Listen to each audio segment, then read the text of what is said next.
We're skipping over that. Welcome to the Backlot 605 podcast. I am one of your hosts. I am Casey Kelderman. I'm Brian Mensing. And I'm Blake Ginithan. Yes, Blake is here again this week, and we are joined on this episode. We're going to be doing a little Schmuck's Choice Director's Edition, and we thought we might as well bring a director on this to talk about these movies. So that is our special guest. This is Carlos Omar De Leon. Carlos, how are you? Hey guys, how you doing? Good. Good, how are you? Are you ready to do this? Yeah, I'm all in.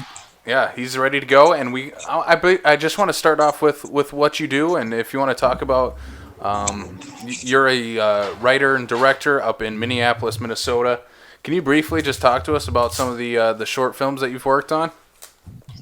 Yeah, I can just give you guys the Cliff Notes version of the stuff that I've been doing. I've been in advertising and video production for like the last, it's going to be 12 years now, 13. And I did TV commercial work. I've done like directed spots for North Dakota Lottery and South Dakota health stuff. And I bounced around. I've been to a lot of states. I've worked in a lot of states like Iowa, Nebraska, South Dakota, North Dakota, Los Angeles, now over here in Minneapolis. And and I've always wanted to get back into short films, and I got back into it like in 2014 when I made a little short movie called Cal the Clown, which was like a little super B movie, like love letter to Child's Play and the Killer Clowns from Outer Space. And it was just like an amalgam of that, and then we made it. Thought we could just put it online. Then I saw like there's this new upstart online channel called Crypt TV that's owned by it's part owned by Eli Roth and some other big people I think in horror. And I submitted it to that. They loved it. I signed the waivers that I can't sue them if some shit happens. And it got on there, and then I think it has like 2 million plus views on there. That's awesome. And then from then I was like, you know what, I'm just gonna start making a short film every single year until I start, until I could, because I've seen like other directors do short films, and it just takes that one producer who sees it either online or at a festival, or refer to other people to get interested. It could be like either a producer from like Blumhouse or Cinestate, these like mid-tier level production houses, or it could be just an independent dude that finds your movie and that you like it. And I've been doing a couple per year. I did Killer Date back in 2016. Then after that, I did Invoke, which was like late 2016. And then I did another one in 2017 called The Throwaways with Desiree Jensen. She's like my muse. I use her in like all my. She owns Jiminy Studios over there. She does the eyelash stuff over there in Sioux Falls. And I use her for almost all my projects. And I did, and now I'm gearing up for my next. And I did another one actually in between there. It's a movie called Bad Company. It's a short film that's being included in an anthology feature film called For We Are Many. It's being released. It's gonna. They're actually premiering it at one of Europe's biggest genre film festivals called Fright Fest, United Kingdom, UK. In 2019, so it's going to premiere there, alongside like other big films. Like Crawl is going to be there too. The bunch of indie directors that I like Patty Murphy and Joe Bagos. They got their new movies coming out there. Joe Bagos is a guy who I looked up to. I think we're about the same age or similar to that. I don't know if you guys ever saw a movie called Almost Human. I saw it. For like $50,000. He made that for like $50K off his own money and his buddy, his producer, editor, and he's coming out. He's basically on gangbusters right now. He's done that. He did The Mind's Eye, and then he made a movie called Bliss that's getting like good reviews. It's like a artsy vampire movie that's coming out. What's it called? And then Bliss. Oh yeah, I just saw a trailer for that. That's really good. Yeah, exactly. And that guy's he's a talent. And he has another one. He just did a movie for Fangoria. Fangoria just got bought out by this other company called Cinestate in Dallas. And it's called VFW, and it's basically, think of Assault on Precinct. It's an assault movie, like Assault on Precinct 13, and it's basically it's called VFW. It's about all these war veterans that had to defend the VFW against these mutant punk kids. So that looks badass. Well, anyway, going back into my thing is, I've done all these short films. I did them so I could get noticed, and I did actually get noticed with one of them after like Bad Company. I had a couple of pitch meetings with a producer up here in Minneapolis. He's produced 3 to 4 feature films. A lot of them are on VOD. His next one is gonna hit like the festival circuit because this one could be the one that actually gets him a development deal. And I could just give you the log line and the name of the movie, my feature film debut that could be coming up here in the next 2 years. It's called Lobos, which is wolf, and it's basically set during an outbreak. Think of a zombie outbreak movie, but it's werewolves instead of zombies. Basically, if you get I'm in. I'm already in. that sounds fucking awesome. Yeah, and it's based off this ancient legend in Mexico, so it's going to be a co-production in Mexico and United States. So it's filmed in Mexico, and the interiors are going to be filmed over here in the United States in a cabin. Very cool. Nice. That rules. That sounds awesome. And I watched your segment Bad Company, and dude, that segment rules. Like thanks. Yeah, thanks guys. I'll have to show it to the other 2 guys after this. Blake, he would really dig it. Yeah. I know your taste a little bit. Okay. Yeah, you would definitely like that. He says then you're going to be like, God. Yeah, they told us that was like number 2 in the anthology. There's like 13 of them, I think. And then you know how all anthologies work. You put your best ones in the beginning, put the so-sos in the middle, and then you finish strong again. So they said, yeah, you guys were either going to be the first one or the second one. And then they said they wanted us to be the second one. It's like, awesome. Good way to start. Yeah, that's a good place to start. Yeah. So any other questions you guys got for Carlos, or you guys kind of want to jump into what we watched recently? I'm still in the process of rewatching the MCU. I'm still thinking about that werewolves in the one of the movies I did recently watch. I'm going to kind of segue because it goes along with one of Carlos's movies. Is Demons, the 1985 movie that you finally recommended to me. That is becoming one of my favorites. That's a yearly watch for me now. And the characters and the demons inside Demons remind me a lot of his and Bad Company, and it rules. Okay. Yeah, but no, I watched Demons for the first time under Blake's recommendation, and it will be showing up on our horror bracket when we do that this October. And dude, that movie rules. Isn't it a lot of fun? I was texting Blake during it, and there's I don't want to ruin the entire movie if people haven't watched it, but there's a piece at the end where a dude is riding a motorcycle with a samurai sword. Yeah. Oh yeah. And it's fucking awesome. Yeah, it's great. Do you think that's where John Wick got it from? Speaking of Demons, all I gotta say is I don't know. I can't. Obviously, I can say f-bombs and stuff, but I'm not gonna say controversial shit. But I'll say is razor blades and a nipple. That's all I'm gonna say about that fucking. There's that scene. With Billy Idol playing in the background. Yes, the only way to do it. Okay, I was like, y'all have piqued my curiosity. It's a gem. Yeah. It's like people don't talk about it, and they should because it's a lot of fun. Oh yeah, it's Argento produced and directed by Lucio Bava? Brava's brother, or I'm sorry, his son, Umberto Bava, I believe. Umberto Bava. And I actually recommend Demons 2. It's not as good. It's fun, but it's. I got the soundtrack on vinyl, man. That soundtrack was that by Goblin? I think so. I think so. Yeah, it's pretty badass. It's I pop it out every once in a while and I throw it on there when I'm writing. I got a bunch of vinyl soundtracks from like the 80s, and then I just throw them on there just to get inspired when I'm writing. And then the artists they use in that, they have, like you said, Billy Idol, Motley Crue. There's some other ones too. I can't remember. There's one other big 80s hair band in there too. Yeah, but that soundtrack's awesome. If you're into like those 70s, 80s horror films that honestly you won't see a lot of today, and this movie just. The only thing I have left to say is that it fucking rules. So yeah, and taking place all in a theater. Yeah. I mean, that's one of the worst places you can fucking be in it, like in an assault movie, because there's so many places for people to sneak in. Yep. Blake, you got any recent watches?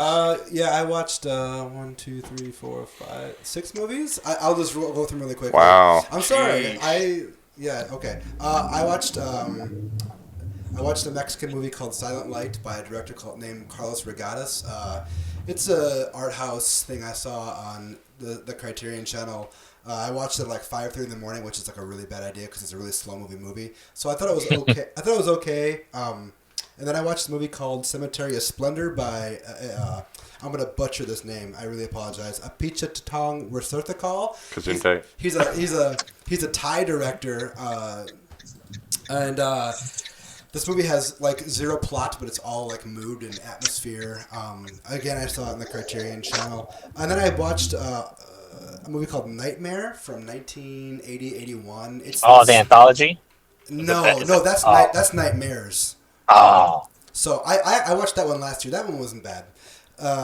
This Nightmare is about this guy who escapes from a mental institute and goes on a killing spree down the eastern coast. And I thought it was like really kind of like grimy and kind of disgusting and kind of bad. But like the last 20 minutes where this guy is hunting these kids in his house, it was really well done and good. I think Casey, you'd really enjoy it. I saw that on Amazon Prime if anyone has that. And then I watched Jason Goes to Hell, which was complete garbage. Sorry for all the Jason fans out there. I did not enjoy that rewatch. And then since we're doing a Nightmare on Elm Street countdown in less than a month, I'm going back through that series. So I watched the first Nightmare on Elm Street, which I don't have to say much about that. That's a fantastic movie. And then I watched Freddy's 2. Was it last night I watched? I think I was messaging you last night about it. And that one was okay. It didn't do well with me as I thought it would. But it's one of the better ones, I think. We'll see, I guess. So. Yeah, I'm not going to say anything about it till we get to our episode. Right.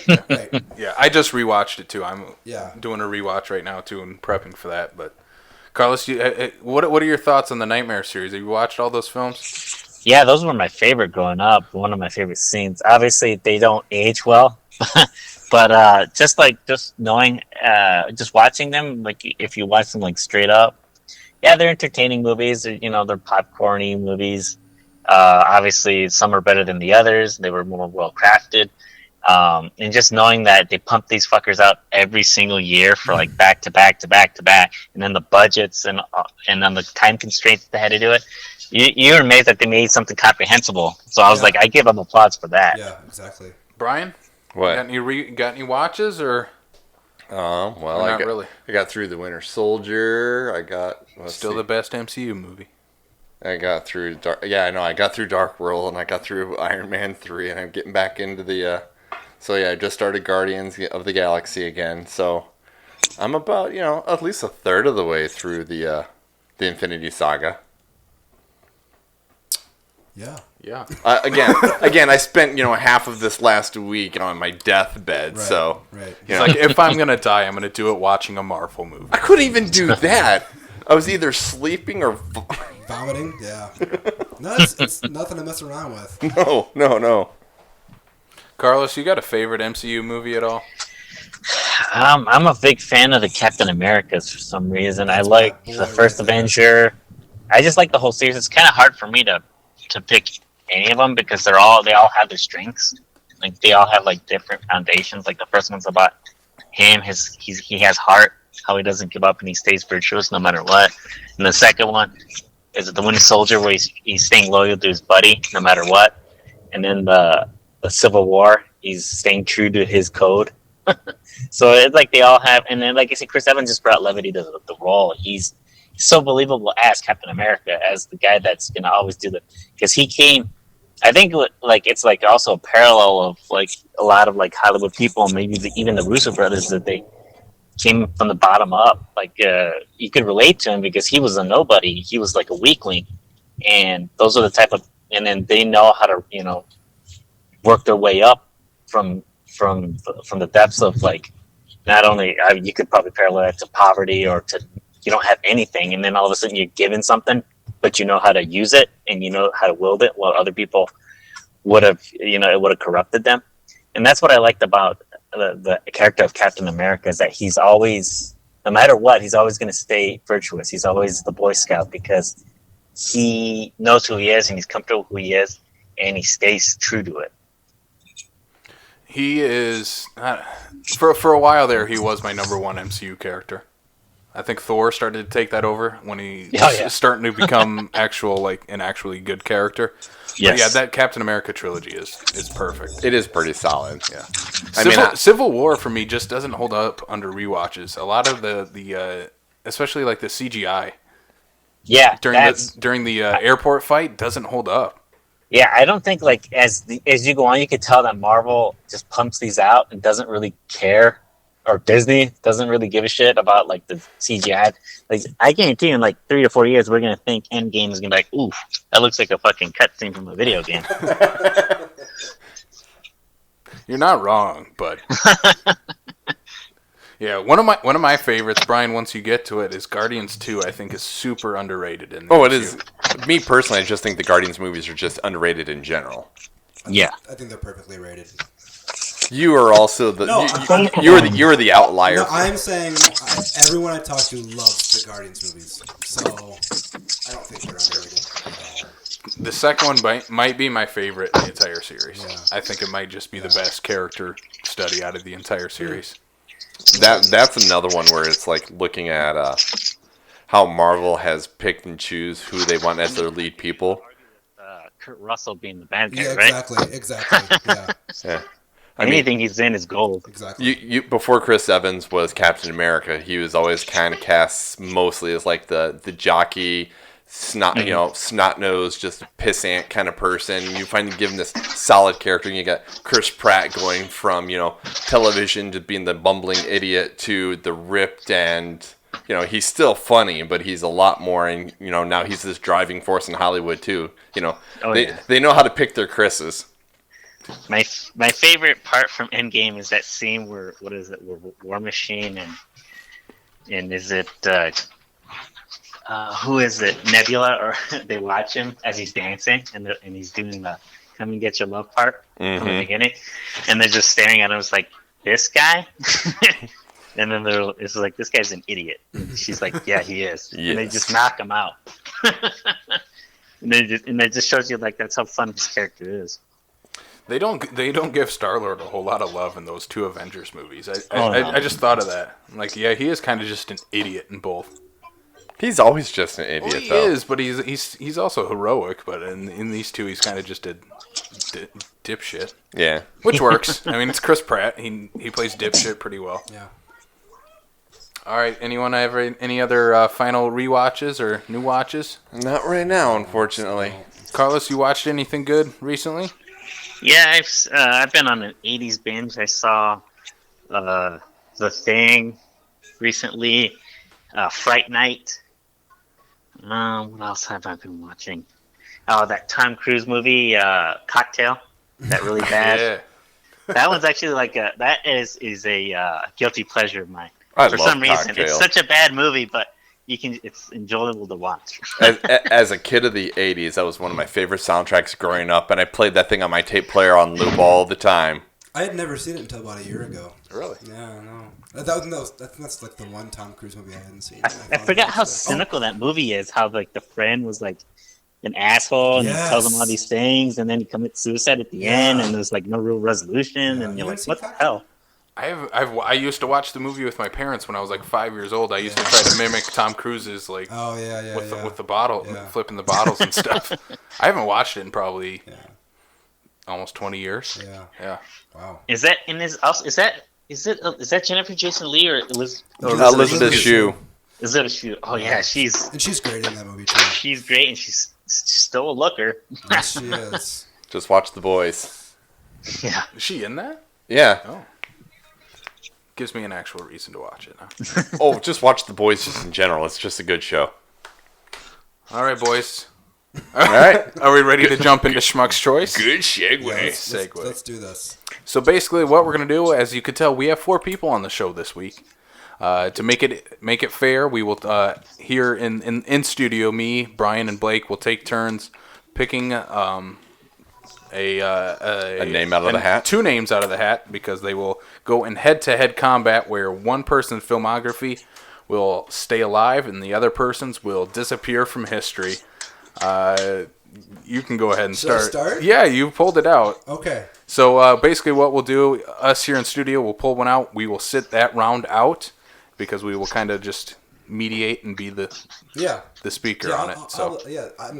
I just want to start out by saying I'm glad I'm not involved in this first. Wow, is that how you're gonna start it? Yeah, it's luck of the draw. All right, so the first card is Richard Linklater versus Paul Thomas Anderson. So you got to keep one filmography. Like one is gone and done. Like one Thanos snaps his fingers, and one filmography is gone. It's gone.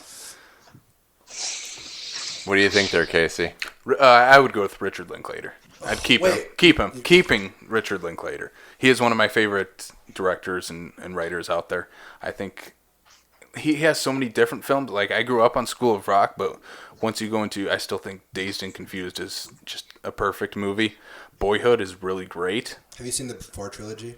I haven't. That's one of the few things I haven't watched, and I know I'm missing out. It's so good. Yeah, I'm gonna keep Linklater. Oh man. I actually would have to agree with Linklater. Oh my god. But here, and I will tell you why. To be able to pull off the 12-year plan for Boyhood, you know, to be able to provide enough faith in the people who you've cast in this movie that they will keep coming back year after year as you need to be able to make this movie. Like signed contracts and they couldn't. Getting paid. Oh, really? They can't. Oh. I actually did some looking because of the way like the Actors Guild and all that is. It had to be on completely good faith of everybody to come back because they can't legally, with the Actors Guild, write out a contract that long. Interesting. That is one of the reasons why it's like to be able to give them enough faith that they want to come back and complete this. Yeah. Carlos? I would keep Richard Linklater. Whoa! I am shocked that there's no PTA fans in that. Yeah, because well, the funny thing is that I've read his Paul Thomas Anderson's biography from the unofficial one from Rebels on the Backlot, and it doesn't paint a good picture of the dude. But how do you feel about his movies? His movies, I think they're either hit or miss. Okay. They're either great or they're very tedious. Which ones? You can tell he's up his own ass sometimes. Which ones do you find tedious? I'm curious. I don't know. He just what is it? What was it? Was it Vice? Inherent Vice. Not the Inherent Vice. That one. And what's the other one? Oh, The Master. Yeah. You know, it's a good movie. Don't get me wrong. Great acting, powerhouse. But they're just tedious fucking slogs. Okay. I mean, they have great performance. He knows how to get great performances, and he knows how to shot composition. But in terms of like film wise, like in terms of like enjoyment wise of them, I think he's just too tedious. While Richard Linklater is on the 180, he's like he makes movies based on what he likes at the moment, and he knows his audience, and he knows how to crowd please. Yeah. But still tell a good story. Yeah, I would rewatch any Linklater films before Anderson. Probably. I was listening to a podcast this past week, and they're talking about Magnolia and how like all the guys in the movie all the guys on the podcast loved Magnolia, but none of them enjoyed it. Yeah. Yeah. So that there's probably some truth in that. I'm shocked no one for PTA. Okay. Is that who you would have gone with? Oh, there's no question about it. Yeah. All right. And I love Linklater. I think he's a fantastic filmmaker.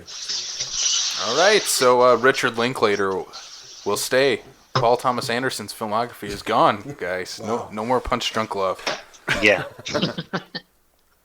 So Adam Sandler has to find a new best performance somewhere. It might be his next one. Reign Over Me. I don't know. Happy Gilmore. Is it Rain Over Me? Rain on Me. His new movie is with the Safdie brothers. No, I'm talking about the Adam Sandler with Don Cheadle. I haven't seen that. Yeah, he's good in that. This one sucks. Okay, what is it, Casey? Martin Scorsese versus Dario Argento. That's easy. No, that's easy. I'm going to defer to you for a moment so I can pull it. Am I going first? Blake, go ahead. I'm going Scorsese. Dario Argento made one of my favorite movies, but I mean, it's so hard to argue against. Arguably the greatest filmmaker of all time. I'm not gonna say he is, but he has a shout at it. So I'm picking Scorsese. Carlos, you got one? No, I basically showed my cards. It's Scorsese stays. He's basically one of the GOATs. I mean, that guy. Think about it. Out of all the guys that came out of his class, well. quote unquote class. Right. Was it Francis Ford Coppola, Peter Bogdanovich, all those other De Palma. Brian De Palma. He's still the guy that kept it, because he's a good storyteller, and he knows how to adapt with the times. And he still tells. He knows, like you said, he knows. He doesn't stay ancient. He's not like bound to the rules of the game. He's like, okay, I can still tell a story. He knows how to tell a story no matter what. I was gonna say he's not bound to the rules of the game. He's the one creating the rules to the game. Yeah. Just because I looked, it was one of those names. I'm like, I have to look up the filmography so I can give it a, but Scorsese. Yeah. Have you watched any Argento films? By looks of this, no. Okay. Oh man, you're missing out. Argento rules. He does. I would have gone with Argento. Really? Yeah. So just more taste wise, I understand. I understand Scorsese is the pick for it. Yeah. But it's almost turning into the guy who picks it is the one who's going to be the oddball out anyway. All right, so mine is up. I think this is actually kind of funny, Casey. All right. Woody Allen versus Kevin Smith, and I don't have to pick. It's a weird one. Why did I make that a pick? I have no idea. Why would you put Woody Allen versus Kevin Smith? They are literally. I don't know. Even as the Kevin Smith fan, this is one of the weirdest I think verses I think you've done. Period. You were drunk when you did this, weren't you? I don't know why I wrote this one. So, regardless of what we know about Woody Allen now, I'm still going to choose him because I think he has way more classics and movies I'd rather rewatch than Kevin Smith, whom I also like a lot. So, fuck. I don't Carlos? know. I honestly don't know who I would pick. Carlos, you can go ahead if you got an answer. Man, this is a tough one, man. It's a weird one, but it is kind of tough. It is tough. I mean, because there's Kevin Smith movies are the ones, even like his most extreme ones. I'm not even going to mention Yoga, but all the other ones, they're enjoyable. And the Dick and Fart ones, like, what is it, the Sioux universe? Those are all funny as shit. I mean, they're so much watchable. Mallrats, Dogma, all those. And I've seen more of Kevin Smith, but Woody Allen has great performances in his movies, and oh man, that's a tough one. They are both directors where people are gravitated towards wanting to work with these guys. Exactly. If, like I said, cultural relevance. If I would have to just basically go on, obviously not going into Woody Allen. Now that we all know he's a piece of shit, but but just as the artist, his filmography wise, I would say I would just pick Woody Allen just for the basis of that, just of his filmography and what he brought to the game. You picked Woody Allen, right? Yeah, Blake? I love Woody Allen's movies. I actually I remember I was like 23, 24, and I realized that I hadn't seen any Woody Allen movies. So I watched like 30 of them in 1 month. Like I went. You literally went on a binge. I binged. Howard Video had like them all, so I just kept renting them, 4 or 5 at a time, and just knocking them out. I watched Midnight in Paris in a film class, and that movie is just fucking phenomenal. It's incredible. It is a great. I would if that was his lone movie, I would pick that over Kevin Smith. So me too. I think in this case, Woody Allen will move on his filmography, but I think I would have gone Kevin Smith just because it's the rewatchability. Okay. Yeah, unless I could change mine. I don't know. The more you guys talk about it, I could change it. I just can't. You can't separate the man with the movies like Woody Allen, man. That's just what he's done. And you make a good point because if you watch some of his movies, some of his characters are essentially him. Yes. So, okay, I'm switching mine. I'm putting, what is it, from Uno? A wild card, whatever? I'm switching to Kevin Smith. All right. Awesome. So Kevin Smith is winning. Oh, wow. I'm not changing my mind. I thought you switched. I thought you picked Woody Allen. No, I would go Kevin Smith because his movies are endlessly rewatchable. Oh. Yeah. I mean, I'm excited for the next one that's coming out. I was going to say, I'm excited. It's Kevin Smith. My ass is going to Minneapolis to go see it in October. Yeah. And I quote Jay and Silent Bob like every day at home. So it's hard to quote Woody Allen movies when they're all about underage girls. Let's move on after that. Yeah, Thank you. On a better note, Pete Docter versus Andrew Stanton. Who? Pixar fight. I'm glad I don't have this one because I don't know really who these guys are. So Pete Docter You look up Andrew Stanton. Toy Story. Yeah. Pete Docter, Up, Inside Out, Monsters Inc., Wall-E. Oh yeah, that guy then. That guy. Well, oh my God, yeah, he has got the 3 greatest Pixar movies right there. But Andrew Stanton, who is also attached to Wall-E, because he's the writer. He looks like he's the writer on a whole crap ton of stuff. But is this a director's or a writer's? I'm directors. So director for Pete Docter is Inside Out, Up, and Monsters Inc. And Andrew Stanton has got Finding Nemo, Wall-E, John Carter, Finding Dory. Yeah, it's not even close. It's the first dude. Yeah, I guess I don't get a vote, but that's no. You're like, yep. Oh shit. Yeah, I'd go with Pete Docter. Yeah, I would have to agree. The John Carpenter's where guys goes, oh shit. How about you there, Carlos? Pete Docter. I'd probably have to agree with that. Oh no! Wait! I'm looking at the filmography right now. I don't know, man. Andrew Stanton. He was. I kind of personally think that this is just me. John Carter was shitted on a little too hard. Actually, that was not too bad of a movie. I don't think. I mean, for what it was, people just shit on it because they wasted $200. And here's one thing that you can also thank Andrew Stanton that. Because of John Carter, he decided to buy Marvel, and basically blow it up to what it is right now. If you like it, if you like big corporations buying out shit, so we love it. I would say I would just go with Andrew Stanton because you saw that he did Wall-E. I really like Wall-E. Yeah, it's great. Wall-E's great. That one's really good. And like I said, I have a soft spot for John Carter, and then Finding Nemo. Yeah, I'll just go with Andrew Stanton. Yeah, I don't know if I can. He did Finding Dory, right? Yep. I was gonna say, based on his writing credits, yeah. he basically. I'm not gonna pick him because of Finding Dory. I was gonna say, based on his writing credits, I mean, he basically is that half of the Pixar movies between Monsters Inc., Finding Nemo, Toy Story, and all those. I mean, it's just he's in there for good. I mean, both worked. I've worked on numerous Pixar movies, so you're not going to lose either one. But Blake, do you have one? What do you mean? What? Who would have you picked? The Pete Docter. Pete Docter. I don't like Finding Nemo or. I think Up is one of, if not the best Pixar movies. Up. Yeah. See, the thing is, I think Up and Wall-E are the two best Pixar movies, but Monsters Inc. is my favorite. So that is probably what puts it over the edge for me. Yeah. So. All right. When you got a movie like Up, when you've got more emotion in the first 15 minutes with no dialogue whatsoever than most movies that came out that year. Every time I freaking cry. It's because you're a baby. I am a baby. All right, we got some lady directors in here. Yeah. Patty Jenkins versus Catherine Bigelow. Oh, this is easy. Oh, this is easy for me. I hope they all line up so we don't fight. Go ahead, Brian. Go ahead. Bigelow. I love Patty Jenkins, but it's got to be Catherine Bigelow. I would take Bigelow just for Strange Days alone. And I'd take Bigelow for, Near Dark alone or Strange Days alone. Point Break. Point Break alone. Point Break, you're right. Yeah. So, Carlos, who do you got?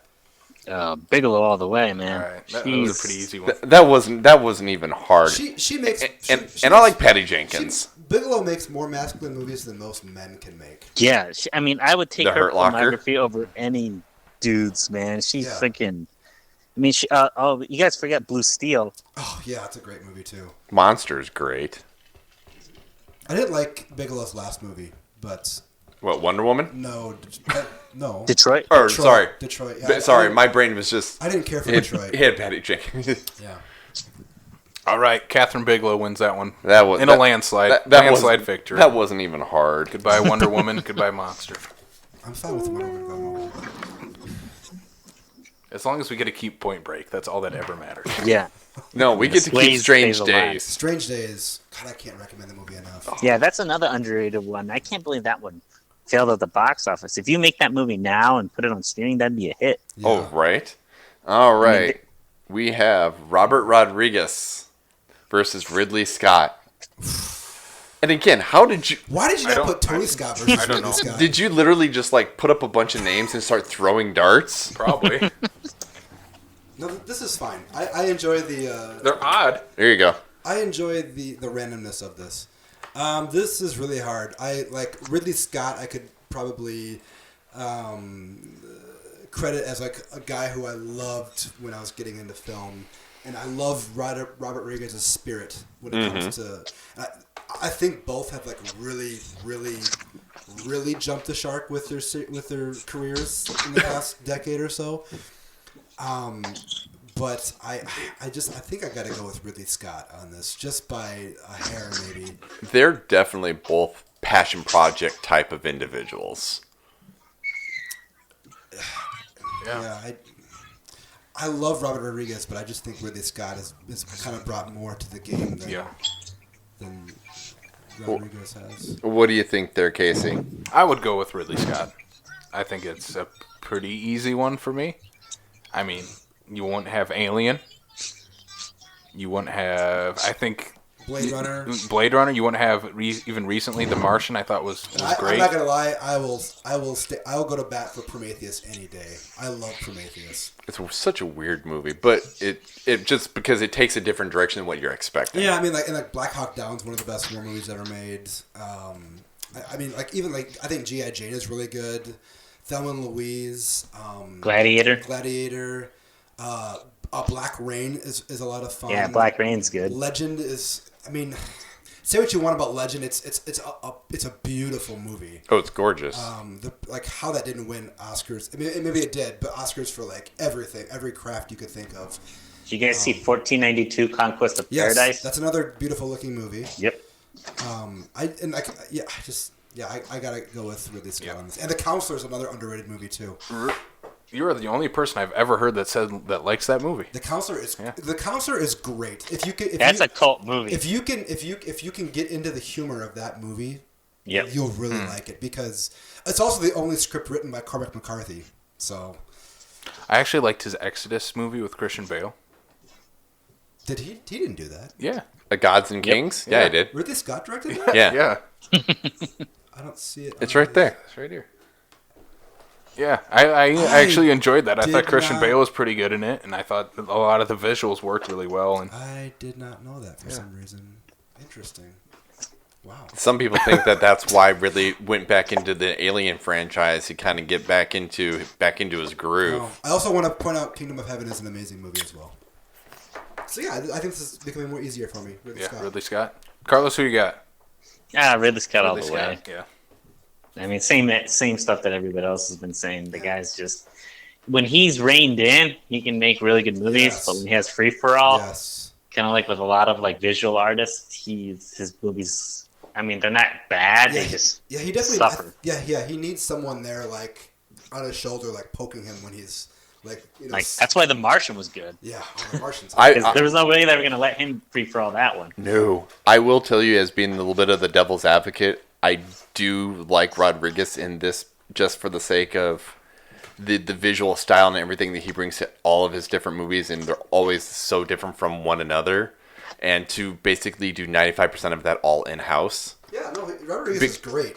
What I mean just like is, I mean, if you look at Troublemaker Studios, unless he needs to outsource something, all of the special effects, literally everything is pretty much done in his garage. Yeah. I mean, I saw Alita on the airplane, and I was like, man, this is actually not that bad of a movie. I loved Alita. Yeah, Alita's a lot of fun. It just wasn't for American audiences. Exactly. I mean, I thought it was underrated. I'm like, any other time, this movie would have been a hit if it was like 10 years earlier. Yep. That's okay. We get to lose Spy Kids and... Shut it. Go ahead, Blake. Give me Shark Boy and Lava Girl. Oh, yeah. Give me Desperado. I'm very glad I'm out of this one. Phil Lord and Chris Miller versus the Russo brothers. I really don't know who these guys have directed, so I don't. Well, Chris Lord and them, you're talking 21 Jump Street. You're talking about the Lego movies. The Russos, you're talking pretty much the Captain America movies and Endgame and Infinity War. Also, to throw a wrench in there, Phil Lord and what's his nuts Chris Miller got fired from Solo. Oh yeah, that one doesn't count. Yeah, and they got fired from Solo. Can we get both? Can we get rid of both of these guys? Both? What? I'm just kidding. I think you forgot how the game works, Blake. This is why I'm glad I'm out of this. The Russos also have Yumi and Dupree. Oh, ouch. Yeah, I like how Casey's trying to sell us on that one. I'm not. You're over here going really. We're shining the trophy over here, and you're like, you see that little bit right there? That's the rust. Or like the guy that did Chernobyl. Have you guys seen his stuff? The guy who show ran Chernobyl. No. His. Hold on. Let me see if I can get.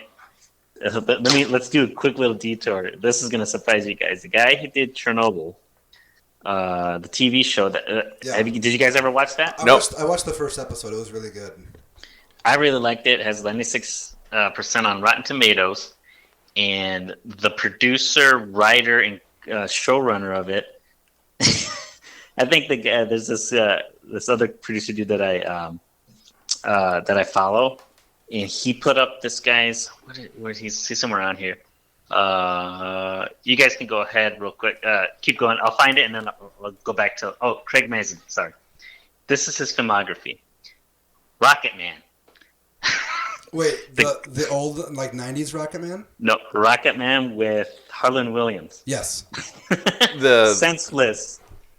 The Specials, Scary Movie 3, Scary Movie 4, School for Scoundrels, Superhero Movie, The Hangover Part 2, Identity Thief, The Hangover Part 3, The Freebirds, The Huntsman, Winter's War, and Chernobyl. He was a producer on all those? The creator, he was a writer. He basically wrote all the screenplays. Oh my God. Yeah, he wrote all of these. I mean, everybody has a gem, I guess, out there. Holy shit! Yeah, he's creator, executive producer, and writer of Chernobyl. And he did shitty, scary movies and Hangover 2 Yep. and 3. Oh my God! All right. Never give up. All right. Anyone have anything? Phil Lord, Chris Miller. I'm keeping the Russos. You're keeping the Russos. I'm keeping the Russos for the exact argument you made in regards to Captain America. You're keeping Yumi and Dupree. Hey, They didn't do the first Captain America, by the way. that's okay. They gave us what I'm saying is they didn't do the best Captain America. No, but they also gave us quite a bit in, Infinity War and Endgame. I mean, those are two gargantuan movies that I think it would literally have taken two people. And if you would have given Chris Miller and Phil Lord Infinity War, we would have literally had been sitting on landmines. Yeah, they would have brought in Ron Howard in to fix it. So Did you hear about the rumors about how their style is? They improvise. Not every single take is the same. That ain't gonna fly on Disney's machine. radar. Yeah, no. That's why I want to see I want to see their version of Solo, because Solo sucks. Here's the thing about Solo. I don't think it sucks. I just think it's really boring. It's bad. I maintain that I'd rather see a bad movie than a boring one. So cough, Ron Howard, cough. Carlos, you got a pick for this? I'll take the Russos. I mean, just the film. I mean, I like the 21 Jump Street, but it's like it's the dick and fart jokes that you get those a dime a dozen. And you're gonna make craft like a big epic movies that these guys have done. And then, didn't they come over from Community? So these guys know how to do comedy. Yeah. So these guys, I would pick them. I think Casey's just mad because he's going to lose Spider-Man into the Spider-Verse. They didn't direct it, so I technically wouldn't lose that. I'd lose two great animated movies, clouding it with the chance of Meatballs in the Lego Movie. The Lego Movie is fantastic. The Lego Movie is one of the greatest animated films in the last decade. Yes. Which makes me question, because you're talking about going off the cuff and so much, free, will when it comes to like takes and stuff like that. You can't do that with a movie like the Lego Movie because you kind of have to keep the script. So you wonder how the heck they even pulled that one off. I don't know how the hell they pulled that because those animators got to stick to what they have to do. I mean, look how much money they had to put back into Shrek when Mike Myers decided he wanted to make Shrek Scottish. Yeah, they had to rework a whole bunch of CGI for that. And then that's when Mike Myers had juice. Not anymore, right? No, they'd be like, okay, we're replacing your ass with somebody's 10 times cheaper. So the Russos are moving on, unfortunately. The MCU would have been fine without them, but... Oh, I don't know. I think so. All right, next pick we got here. All right, couple action directors. John Woo versus John McTiernan. Oh, this is easy. Okay, I gotta look up John McTiernan. I don't know. I think they even out. Die Hard. It's gonna be Carlos, tough. you can go first then. That's gonna. Well, I already I'll know plead my Blake's. case right here. John McTiernan started out with Nomads, then he rolled into Die Hard, then Predator, then he had a little bit of Hunt for Red October, Die Hard with a Vengeance, and then, like I said, that's when he basically fell off after that. He's kind of. And then John Woo, obviously, all of his Hong Kong movies are all classics. And then when he went over with Hard Target, that was semi-good. And then Face Off. I like it. Hard Target's fun. And then he came over and, he started doing like movies like Paycheck and all these other I think his downfall went after Mission Impossible 2. And then after that, he's just been, mainstream irrelevant. I mean, we've probably seen some of his movies. I actually think his downfall is Coming to America. Like himself coming to America, not the movie coming right, to America. No. Like taking him out of... Coming to America. Sorry, I didn't mean to make a reference to it. I mean, like, literally, like... Yes, I agree with that. Like, taking him out of his element where he could just... Because if you think about it, he's never had a great American cinema classic. No. I mean, fucking Face Off is probably the only one that you'd probably like, oh, John Woo and Mission Impossible. That's it. Those two. Yeah, I rewatched Face Off like a year ago, and I was like, this doesn't. I didn't think it aged Not well good. at all. I didn't think it aged well. It's a good fun movie, but no, it doesn't age well. Like the scene where they're playing Over the Rainbow is like I thought it was really cool when I was a kid, but I watched it. I'm like, oh, this is shit. It's not good. I love Face Off. Like Face Off is great, but like if Nick Cage and Travolta are at a freaking million miles an no, hour, like just hamming it up.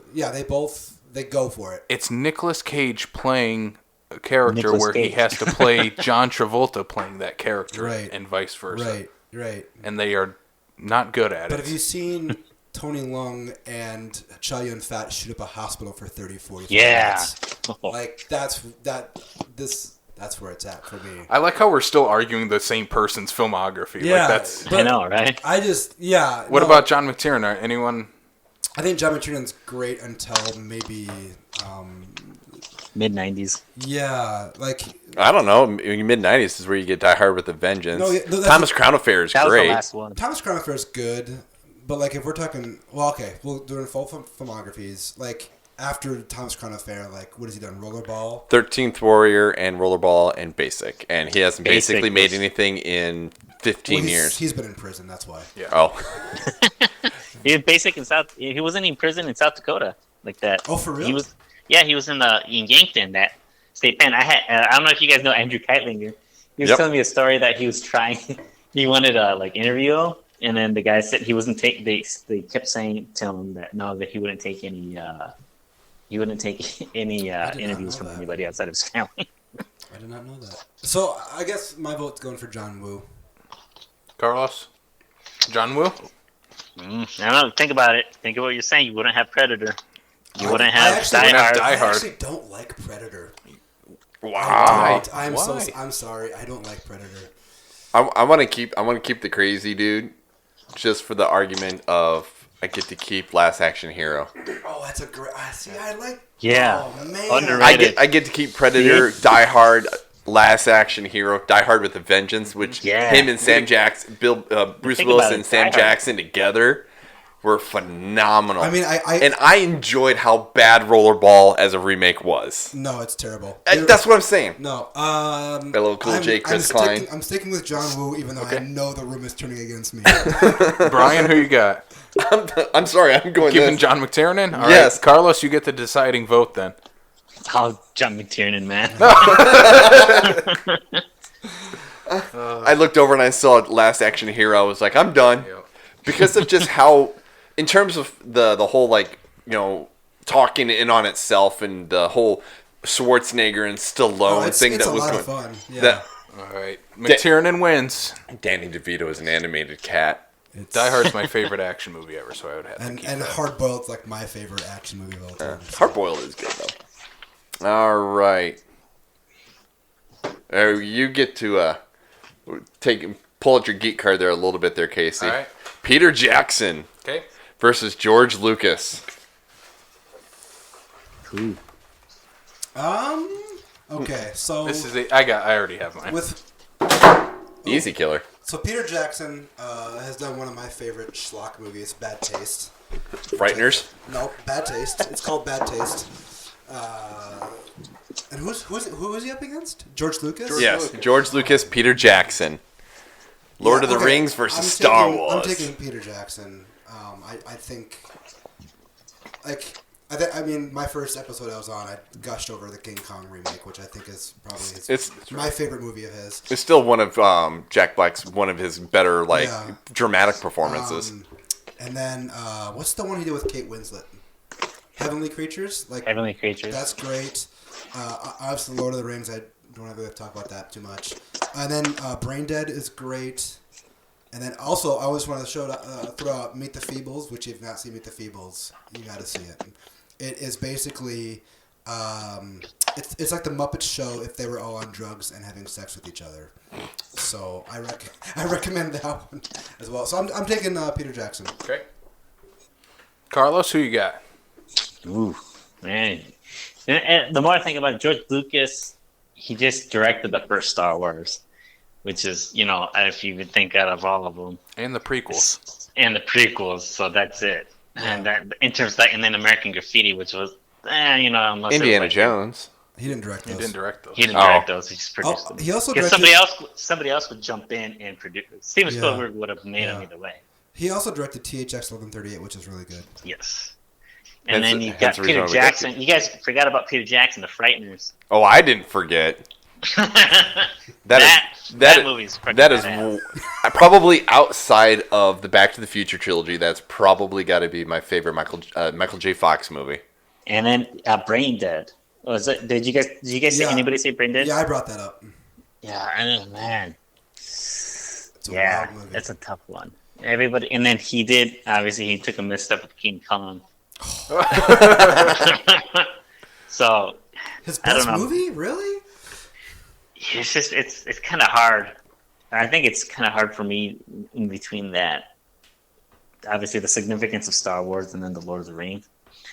But I mean, I like Star Wars, but there hasn't really been a good one. If you think about it, that he's directed. Yeah, I didn't like The Last Jedi. Let's just say that. But that's all Disney. That's nothing to do with him. My pick is George Lucas, so it's gonna fall on you, Carlos. Star Wars alone is gonna keep him alive. As he lives and dies by Star Wars, and if somebody would have made, and I'm just trying to go to the thing if New Line Cinema was gonna go with somebody else to do Lord of the Rings, so Lord of the Rings would have been made hella high water with somebody else. I think originally Guillermo del Toro was approached, but then he said hell no to Hollywood for a while. Yeah. Well, he was doing the. He was supposed to do the Hobbits for a while. Yeah. Yep. I would think I'd gotta go with George Lucas. Wow. All right. That didn't Star Wars factor. Yeah, the cultural significance, because if he's I could think about the other movies and be like, could somebody else have made those, or those properties would have made? He just came in. Lord of the Rings would have been made. King Kong would have been probably made by somebody else. Yeah, and those were like his big thing. You take those two out from Peter Jackson, he just has his cult movies from his indie movies. So we'd be comparing him to like Kevin Smith or something. Yeah. So and Star Wars wouldn't have happened without. Yeah, exactly. Hell of High Water. He won it, and then So I got to go with George Lucas. All right, George Lucas. His filmography. We'll move on. Oh, so two of my favorite filmmakers, Clint Eastwood versus Quentin Tarantino. Tarantino versus who? Clint Eastwood. Ooh.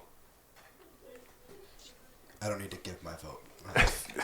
I've talked enough about Quentin Tarantino. Just wait till we do our Clint Eastwood episode. We're going to have a Clint Eastwood episode? I don't know. All right, Casey, what do you think? You have to look up his filmography, don't you? No, I know it, but I would go with Tarantino. Not even question, huh? Yeah. This is really tough. I mean, I grew up on Clint Eastwood.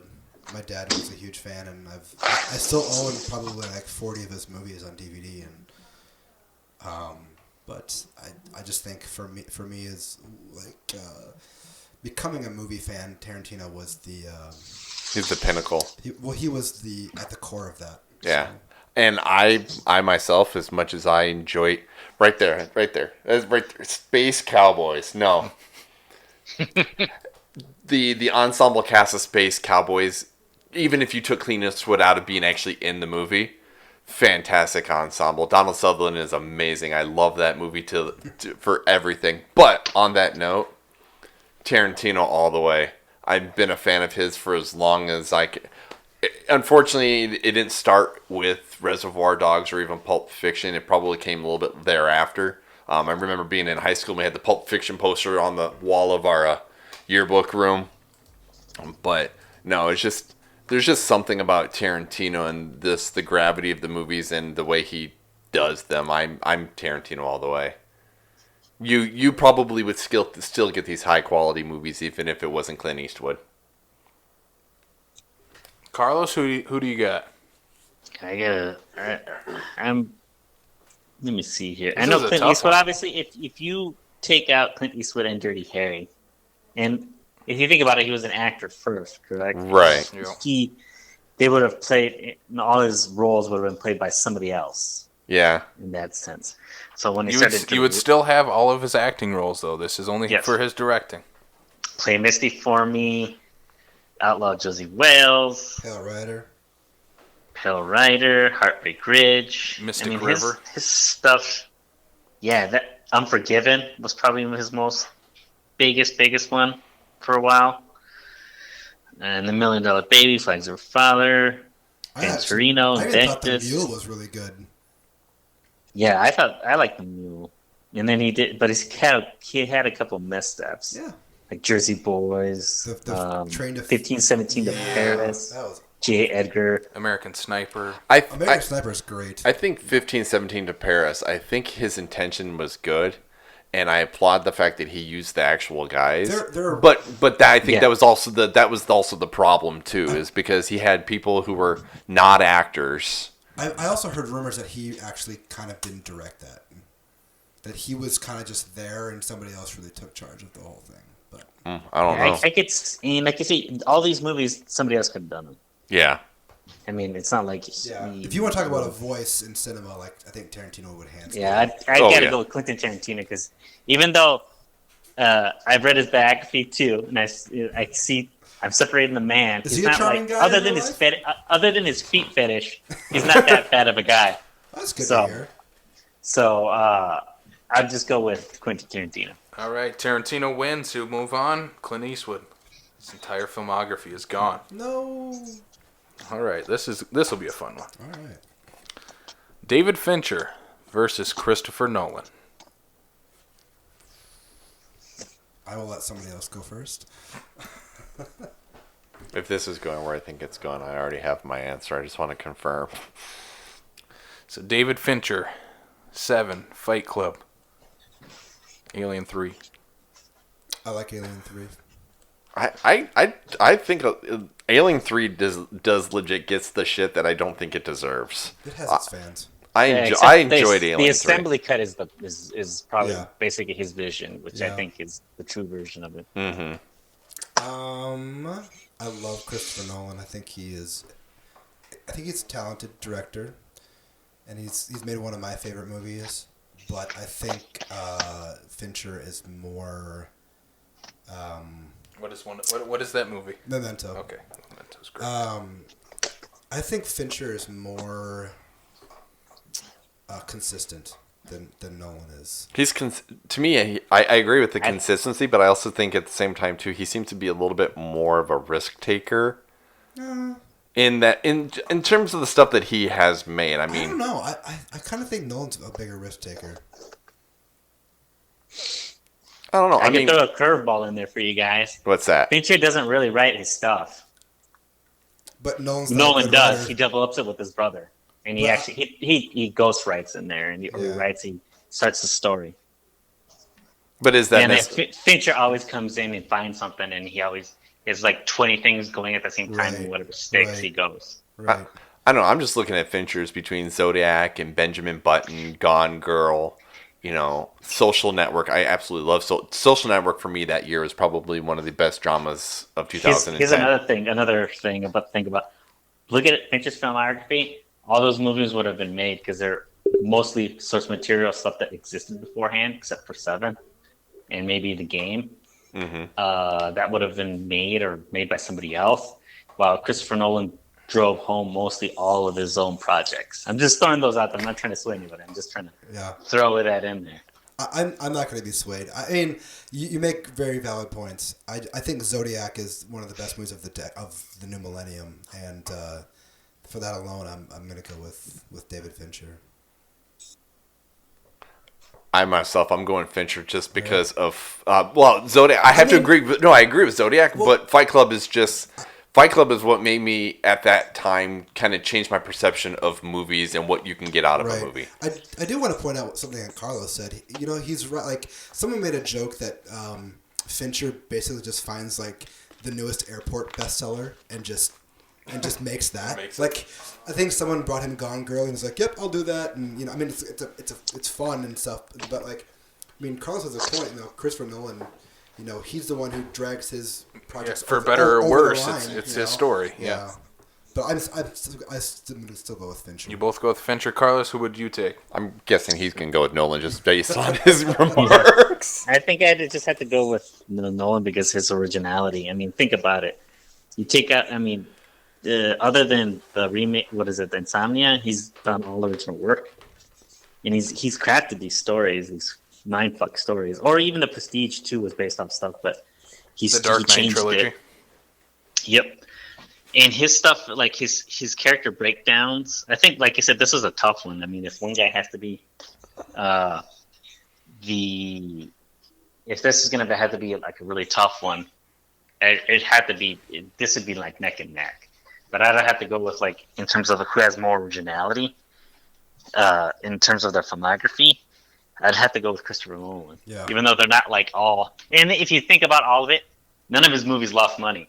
He's been like batting almost 100% on all of his movies. All of them have been hits if you think about it. Even his independent movie, his very first one, Following. Yep, that one. He's never. That's why he's had carte blanche with anything he's wanted to do. Yeah. Because he's known to make. It's an event movie. When you think about Christopher Nolan movie, you just know who's in it. Don't know anything about the fucking movie, and you're gonna go watch it. Yeah, he is one of the few guys out there now that you're gonna go off based off the director's name. Yep. Yeah. And then David Fincher, either hit or miss. People can kind of, other than Fight Club and Seven. Like name wise, he's a good. Don't get me wrong. Like I said, he's a great director and he's done great work. But that's the only knock that I got to give him is that he hasn't really created something other than if he himself picked up Seven and he got the wrong version of Seven, and then he goes like, "Oh, I want to make that one." You could tell he has good choice and everything, but he's not the originator of it. And that's why I had to give Christopher Nolan that edge that he has a little bit more originality to him. I think I would have gone with Nolan too. But that was not my pick. Dun, dun, dun. Blake and Brian take it. David Fincher, his filmography moves on. All right. I see you were throwing darts again on this next card. On all of them. Brian De Palma versus James Wan. Oh, this is another easy one. No, this is... Dang right it is. I'm going with De Palma. Saw that one coming. I also was not expecting certain people to be on this episode, including Blake. Yeah, I think James Wan is very talented at what he does. He did Aquaman? Yes. Yeah. Okay, so that's a bad movie.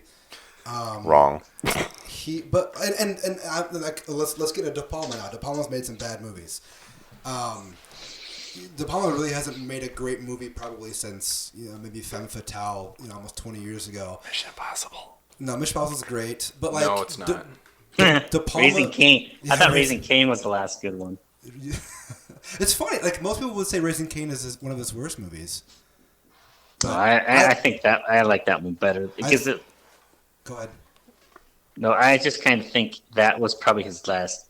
Like, if you had to say "quote unquote" good movie, I think. Are you in my going opinion, off of like De Palma's like his thrillers or like his like what people would call a De Palma movie? Yeah, because the one thing that always knocks me with De Palma, this ain't gonna give away who I'm gonna pick, is that he always fucking comes off as a Hitchcock wannabe. Like because he uses the same techniques, obviously, because kind of like Quentin Tarantino taking influences from all of them, but he mix matches them into his own stuff, right? But Hitchcock, I mean, he basically mimics Hitchcock to the T. But he's in good terms at of like his shots and everything. Yeah, exactly. But it's basically, if you take Brian De Palma's name off it and you put it in black and white, you think it's a Hitchcock movie. Yeah. And the Quentin Tarantino movie is a Quentin Tarantino movie. Why? Right. Because he created his own style of dialogue. He created his own stuff. So that's why I think, and even though De Palma creates his own stuff and own stories and originality, it's just that he was super influenced by Hitchcock. Right. That's the only thing that's my, if I had to put a mark on him. And then obviously we all know what James Wan is, a popcorn filmmaker. He's like Michael Bay light. He makes horror movies, he makes action movies, but he's good at them. Yeah, exactly. So like I said, that's what I'm throwing into the ring for you guys. Yeah, I mean, I agree with everything you said about De Palma. I still love like all of his '80s stuff that he did that were heavily influenced by Blowout. I think that one didn't Blowout, or is it Blowout? Yeah, Blowout. That one bombed, but it's a good movie. Yeah, I think it's his best movie. Yeah, I do too. So Blake is obviously going with De Palma. Yeah. Carlos, do you have a pick? I'll defer. I'll do a skip card right now on this one. Wow, really? You're not even gonna just throw a name? Or? No, not right now. That one because I'll help you out. De Palma, I would pick De Palma too. Carrie is a perfect movie. Just going off the ones I have seen. I mean, I love James Wan and everything he's created, but. Yeah, the fact that you just literally threw James Wan into the lake. What was that, Carlos? If you think about it, cultural reference, Carrie was a big one. Scarface. Yeah, he has more in terms of his filmography. He has more stuff that actually like stuck. Yeah. He's more Dress to Kills, obviously an influence on a lot of people. Body Double, Untouchables was a good one. Carlito's Way. Yeah, he did Mission Impossible. Phantom of the Paradise. Oh yeah, Phantom of the Paradise. Forgot about that one. He did The Fury, which I think is underrated. Yeah. So is Obsession. Obsession's really fun too. Sisters. Yeah, he has more stuff that gets culture reference and influence people. Yeah. James Wan's more obviously it's popcorn. I mean, Insidious. Yeah, it's a good one too. It's like all his movies. That's one thing I got to knock on James Wan. Is that he always has shitty third acts. He can't finish the fucking movie without fucking it up somehow. I even threw that with the fucking Fast and the Furious movie that he did. He knows how to get you in, he hooks you, but he doesn't know how to end it. Kind of like Stephen King. He gets you, but he doesn't know how to fucking end it. That's the only the biggest knock that I think I got on James Wan. Don't get me wrong, he's one of my big influences in terms of like my craft. I mean, I like his movies. I mean, I'll go watch a fucking James Wan movie all day, but if I had to like replace, you could replace Saw, you could replace Insidious, you can replace The Conjuring. Yeah. He's like a director for hire in a way. Exactly, and when you think of Brian De Palma, like you said, he came from that same group with Scorsese and all those other guys. Those guys all were drinking buddy Spielberg. Yep. And they all influenced each other and they all made each other better. Yep. So I would have to say in the De Palma action, like I said, even though he was super influenced by Hitchcock. He still he stuck to it and never left it, but he also created good stories. Mm-hmm. So I had to go with De Palma. There we go. There it is. That's a clean sweep then. Brian De Palma for the win. Blake, you want to go ahead? Yeah, I'll draw another one. This is going to have to be my last one, and I have to bail, unfortunately. All right, we can make it the last one. That's all right. This one, this is going to be fun. All right. I'm very curious to hear what you guys think. It is John Carpenter versus Steven Spielberg. Good luck. I'm not saying a word. My God, you were literally throwing darts. No, that's a good one. I thought that was that'd be like a semi-final one. Yeah. That's a good one to end on. Yeah. That's all right. Anyone want to go first? You, John Carpenter. I was waiting for that. Even just Halloween, but Big Trouble in Little China is is fantastic. Here, let me throw that curveball for you guys. Remember, John Carpenter creates and writes almost all of his own shit, while Steven Spielberg just adapts his own shit. He always gets stuff that's already ready to go. The great producer, great writer, he comes in and just crafts the shit out of it. He's like the definition of the finisher. This guy gets a vision, he can see it, and he makes it. And then John Carpenter sees this sucker he sees it, imagines it, creates it. And I'm looking here going, E.T. was my childhood. I will give. I mean Spielberg is pretty much everyone's childhood, though. Right. Spielberg did write Close Encounters, which is one of his best movies. He did make Poltergeist. Come on, no, right, right. Shit. But yeah, oh man, I mean, I don't have a vote in this, but I will just say that I think Spielberg, I would take over John Carpenter. But I would rather watch a Carpenter movie than a Spielberg movie. You got to remember, the Thing won't exist anymore. Or Halloween. Yeah. Or Halloween. I'm here. Or Escape from New York. Madness. Yeah. I'm over here going. I'm gonna pick Spielberg just to make Casey's life. Carlos will have the last pick then. I'll pick Carpenter. Brian will go with Spielberg. Yeah. Carlos, it's up to you. So it's a 50-50 toss, right? Ooh. Now let me go with the pros and cons here. Let's say you think about Indiana. Here's another. That's the other thing about being a director for hire. Other than the stuff that he wrote, let me look Wikipedia Spielberg what he wrote, because think about it. If you didn't write that much stuff, you take that stuff away, somebody else would have made it. Didn't he? Indiana Jones would have, if he he produced it, but you could grab it. George Lucas is still alive, right? Yeah, I think there you go. It still gets made. I think Spielberg has written Close Encounters and to the AI. And I think this is here's the thing about Steven Spielberg. Even though he doesn't write it, he still has behind the scenes, because WGA stuff, and he has so much power and juice. He influences the story. He's like, that's not my style. I'll bring my writer in, my ghostwriter in, because everybody ghostwrites.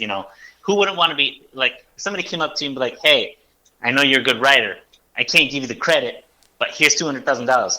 Pump this up for me. Give this back in 8 weeks. Yeah. I'll give you $200,000 just to juice it up.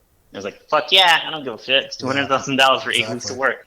So that's what Steven Spielberg does. He basically, I'm not going to say he does or doesn't. I don't want to corner myself, but he has his own set of writers that does that type of stuff, that crafts it to his style. He's on his writer too. So Casey would also, without Spielberg, he'd also lose Jaws. Yes. I think that was early enough. They could have got something. It wouldn't have been the same. It would have been the same. Yeah, it would have been Peter Bench. It was a book. It would have been made either way. But it would have been made the same way. Yes, it would have been made something. Jurassic Park would have been made different. Schindler's List would have been made different. Sim Pro Ryan would have been made. I think these are all stuff especially his later half of his career, all stuff that's adapted that could have been made later. So what are you choosing? So that one, obviously, I like Steven Spielberg because, it's childhood, it's nostalgia and shit, right? You grew up watching this stuff. He's made more, cultural significant stuff.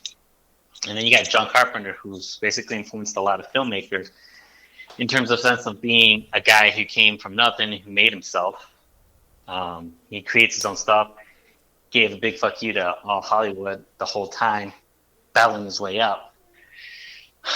So, if I just had to do it in terms of because they're both, if you think about it this way, it's like this. Steven Spielberg is the big loud uncle that everybody likes, and then you have your cool cousin that nobody is. John Carpenter's your cool cousin that gets in trouble, but you look up to him. So I think I was always the type, the outsider that liked the stuff that other people don't like. So I'm gonna have to go with John Carpenter. There it is. John Carpenter for the win. Blake, that was your pick too?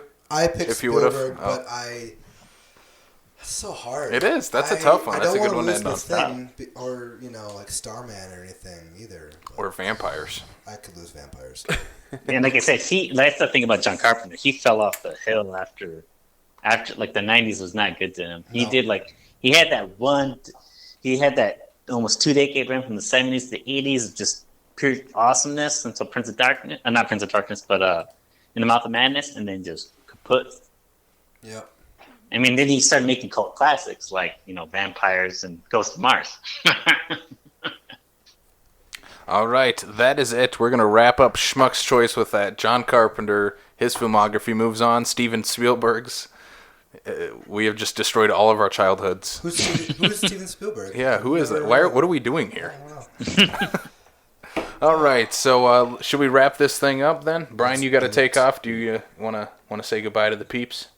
Goodbye, peeps. All right, I'll finish it off for you while you head out. Yeah. Carlos, you want to stick around for our last little bit, or you got to take off too? Sure, I can stay around. All right, for a little bit.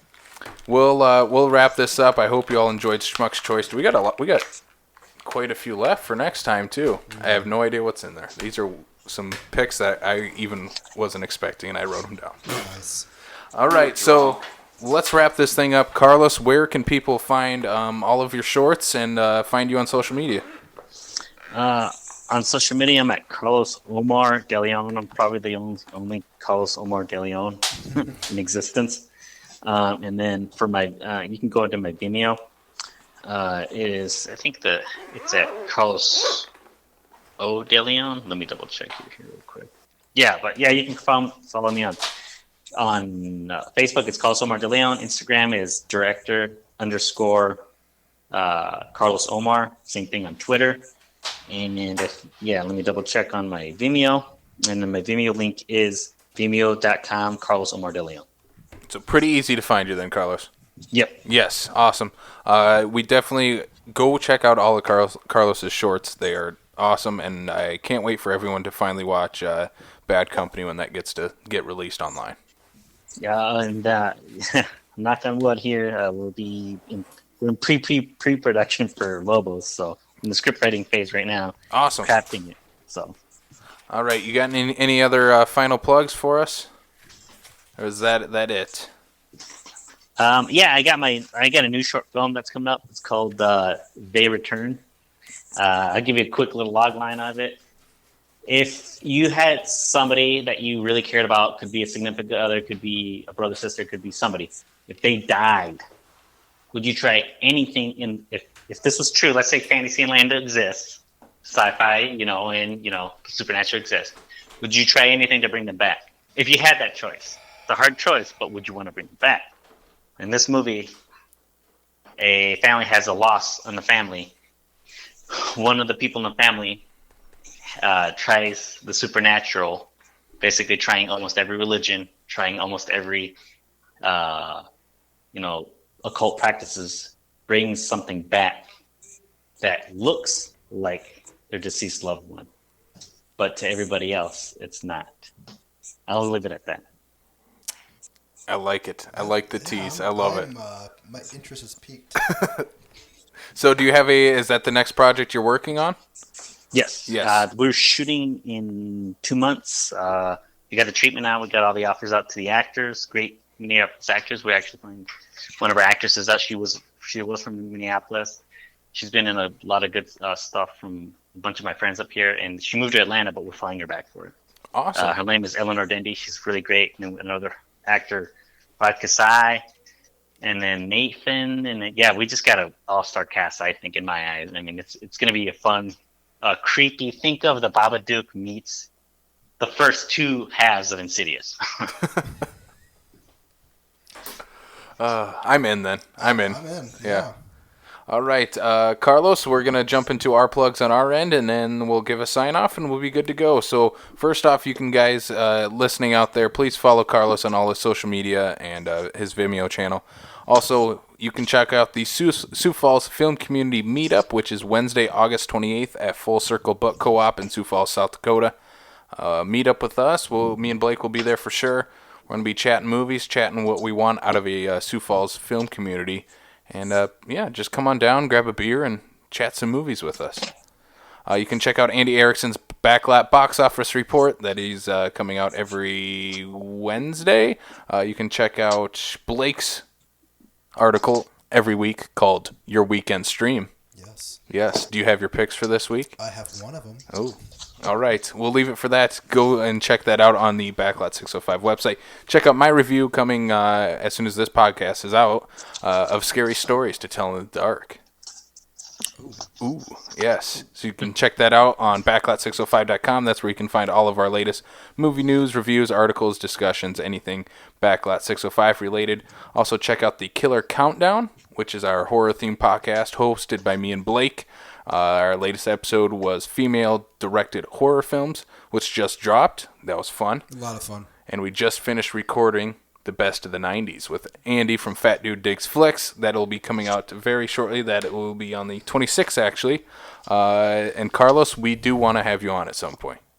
Oh, awesome. Yes. So that's up to you. The topic. We'll let you pick the topic, too. Absolutely. Sounds good. Also check out Coming Soon every Thursday, and then check out our buddy Andy at Fat Dude Digs Flicks on Facebook, Twitter, Instagram. Check us out on Facebook, Twitter, and Instagram as well. Check out this podcast on Apple Podcasts, Spotify, Stitcher, Google Play, TuneIn, and YouTube. And then finally, check out the Sioux Falls Film Community Group page on Facebook. That is where we host a lot of our stuff and all of our chats about movies on there. I think that is it. Until next time, our next episode, we will be doing...